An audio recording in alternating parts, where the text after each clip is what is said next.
Hello and welcome to this 5-minute chess game. This is April 3rd, 2020, recording this video. So the third video in a row here. Got a Budapest.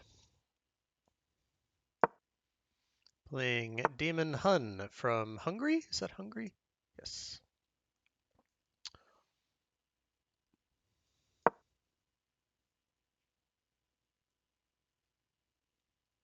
This is an opening that I've studied like 20 moves deep.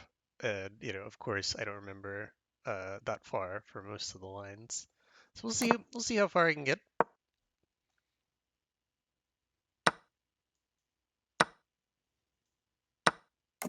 This is all theory. They're supposed to be like the best moves they're supposed to take here. And recapture. That's the plan. This is a very good position for white, by the way. Um, black can play this for like surprise value, but if white's prepared, it's just a really bad opening for black.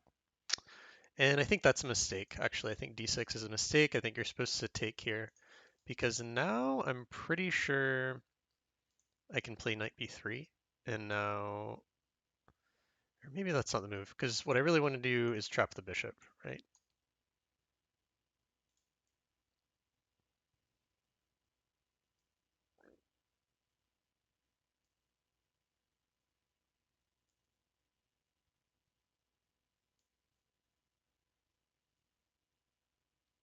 Yeah, well, this knight is definitely better than this knight, so might as well just try and exchange them.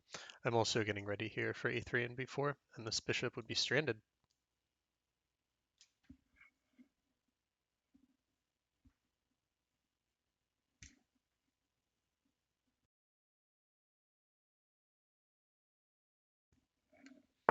So yeah, feeling good about life here. Okay, I think this is a mistake. Right, this bishop is gonna be trapped, or maybe not. Maybe just a5, b6.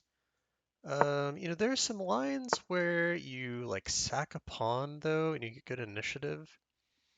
And a lot of these Budapest lines, you play c5 to sack a pawn. I wonder if this is one of them. Also, knight d4 hitting the bishop, it's another idea. I can also just play rook c1 and prepare c5.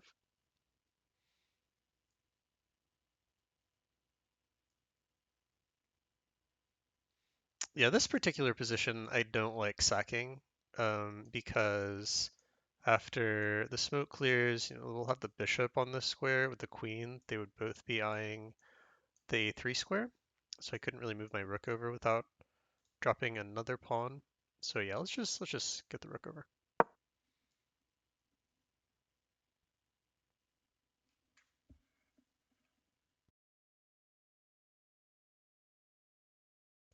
Still feeling good. Like to get h3 in. Okay, should have had that in pre-move.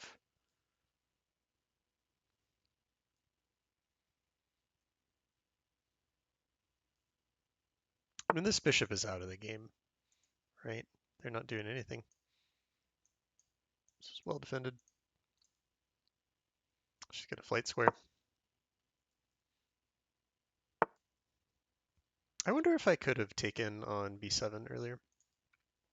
Okay. So I want to connect the rooks. I'm just trying to think of queen d2 or e2.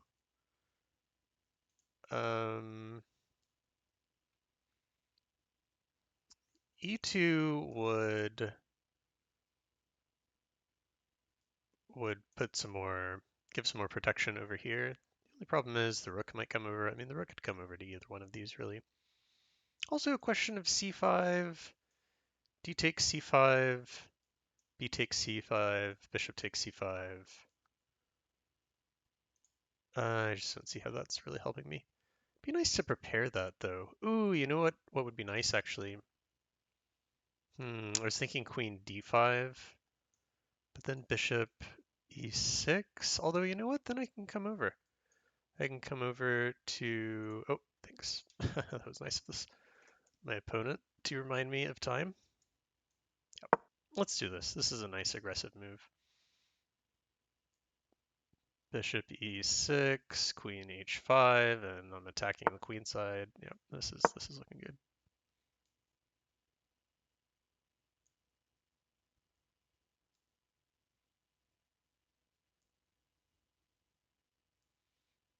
I'm ready to get the other rook to the file.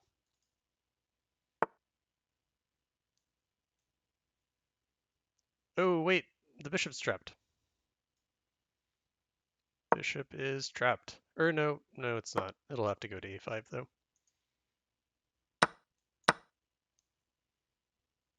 And at least I can force some concessions here. I've got to be better here. It's just I'm so low on time. Ooh, actually, you know what? Maybe I want to take with the rook here.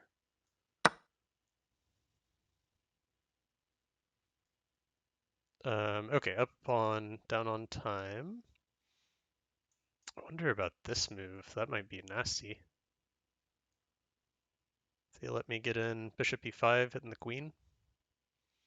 You know what? Bishop e5, queen g5. I mean, I guess I could double their pawns, but I kind of want more than that. Maybe I just advance this pawn. See if I can force another weakness. Or maybe e4 and e5. Or nope, e4 would drop the bishop. That would not be good. Don't want to do that.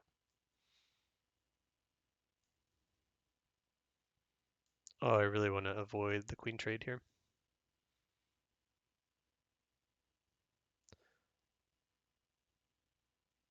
Yeah.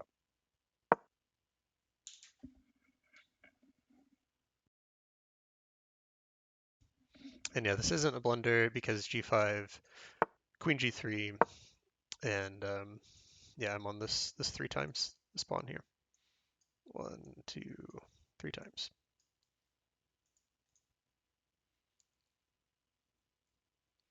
Only defended once. This is looking good. This is looking real good. Just gotta watch over the time.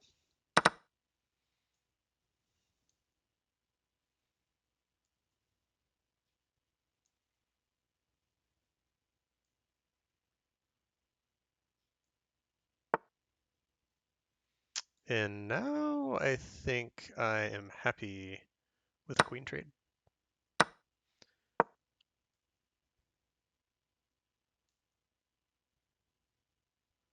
Because, yeah, I'm up 2 pawns. I realize I only have 45 seconds, but yeah, they've got a super weak king.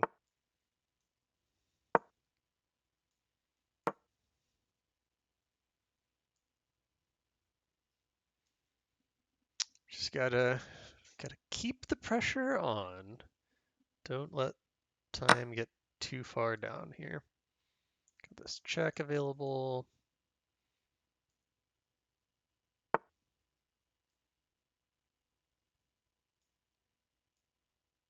This is a little bit of a tricky move that they take. I have check and winning the rook.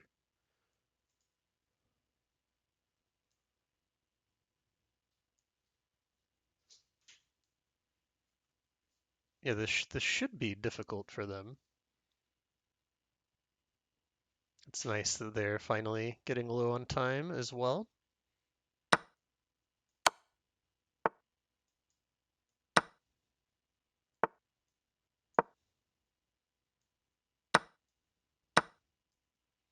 Yeah, this should be just easily winning.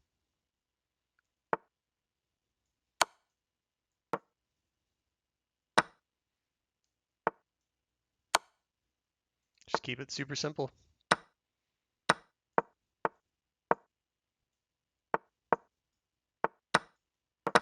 All right, even I can win this. Whoops. Okay, there we go.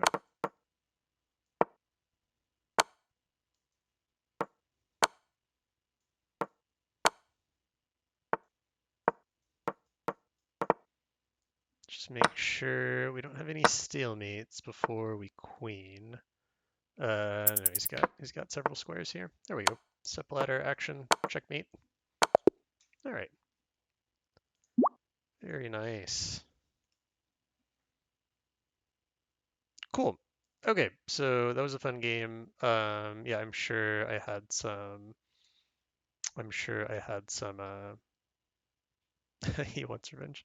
I'm sure I, made some inaccuracies, but cool. Okay, well, let's go through it real fast here. I believe that this opponent will also be able to like make moves as I make moves. Normally people just kind of leave, but this person wants a rematch, but they don't know that, I'm recording a video, so I'm not gonna do a rematch just now. But yeah, I think I wonder if actually bishop f4 is the right move first before knight f3. But yeah, it shouldn't make too much of a difference. But yeah, this is all theory. I don't know about castles on move 7. I feel like taking is better, but castles can't be too bad. But yeah, the real mistake is here, d6. Yeah, you really need to take here, I think. I mean, it just looked like this bishop was doing nothing the whole game, and I ended up winning a pawn because of how it was kind of low on squares. I thought I was winning a pawn right here, but I forgot they could just take. So yeah, I guess I didn't actually.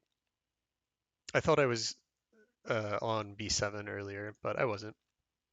I didn't have an opportunity to win that earlier, so no big deal. Yeah, I like. I'm glad. How long did I spend here? Yeah, I spent a minute and 11 seconds, but I'm glad I did because clearly Queen d5 was way better than Queen d2 or Queen e2. It just goes to show you really want to spend time when you can and also look for the most aggressive moves possible. I mean, this is a much more aggressive move. If this bishop had gone to anywhere other than e6, so here, let's actually put it on the board. So let's say bishop, like, I don't know, g6, for instance, this would have, well, it wouldn't have won the bishop, I guess, but yeah, it still would have been real annoying. Something like this. And the bishop's hit by the queen. So anyway, something I was thinking about. Let's go back to that position. Yeah, and then I definitely forced some concessions on the king side because I had a whole bunch of pieces, over here on the king side. And here I went a pawn. Again, this bishop is just biting on a rock, right? Well protected. And yeah, I think I was right to refuse the trade. I got lucky. Normally this would be winning a piece, but when I back up the queen, the pawn can't take because it's pinned.